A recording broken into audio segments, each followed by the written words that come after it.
he was kidnapped. Happy St. Patrick's Day. I love St. Patrick's Day, not just because it gives me an excuse to do green makeup, but because every year I like to revisit the story of the actual St. Patrick, which a lot of people I've realized do not know. And so I decided to go ahead and share his story this year.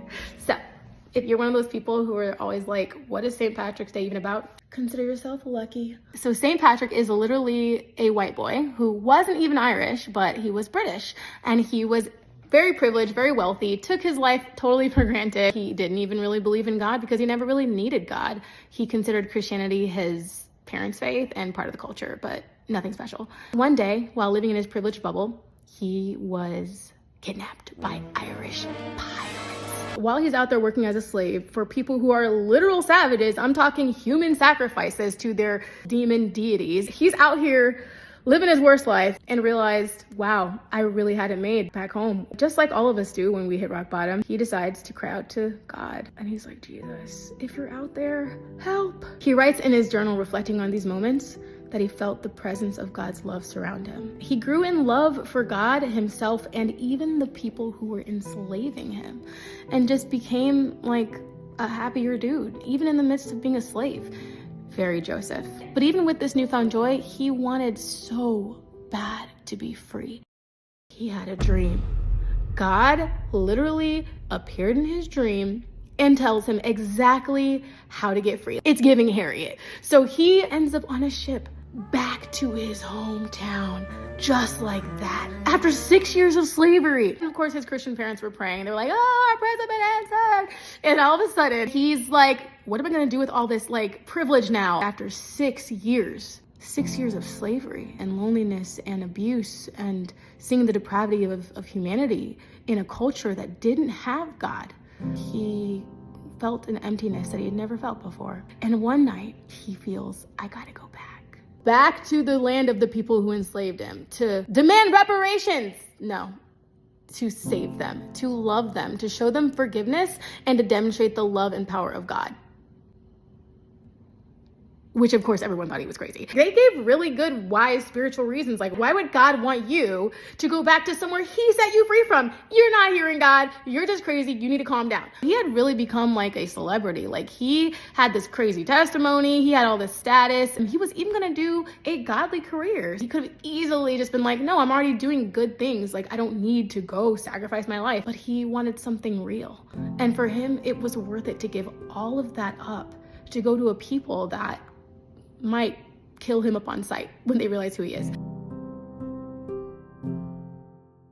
He gets back to Ireland. There was a festival. The king of Ireland would make a decree like, no one can light the fire until blah, blah, blah has happened out of respect for the blah, blah, blah deity, whatever. He was like, this fire signifies that Jesus is Lord. And they're like, get him. He was like, can I show you true power? He didn't come with a sign like, you're demonic. He was like, there's a lot about your culture that is good. I want to help you connect the dots to the true and living God, the one that doesn't want you to sacrifice people or enslave them. It was very like, I'm in the culture with lived experience. I respect your culture, but I have to help you separate what is true from the lie, because the lie is destroying you, and I come in love.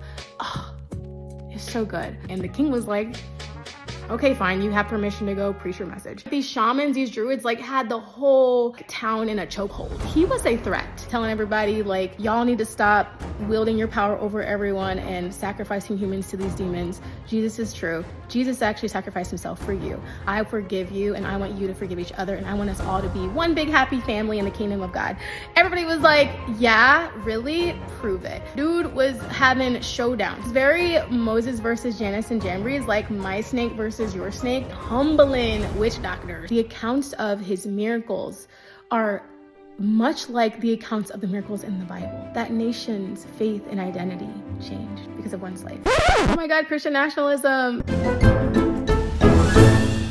He went to the political leaders, and I think that that's so much like Daniel. He was living in a pagan land, lots of practices that were destructive, yet he was humble. He learned the history and the language and the customs, and when the time came, he was able to demonstrate that his God truly was the most powerful, truly was the creator of all things, and he earned the respect of kings. Were those kings good people. It was more about you got the king's respect, and now more people in the land can have the freedom to worship God. One of the things that St. Patrick used to explain the Trinity was the shamrock, because it's like 3 in 1. The moral of the story for me, you can't outgive God. Like, he thought he was giving up stardom and a career and privilege. He went from having influence in his small town as this like bishop in training with a really cool testimony to literally impacting an entire nation, to winning over a king, and to having his name solidified in history around the world. Talk about how you can never outgive God. Like, what you think you're giving up to follow God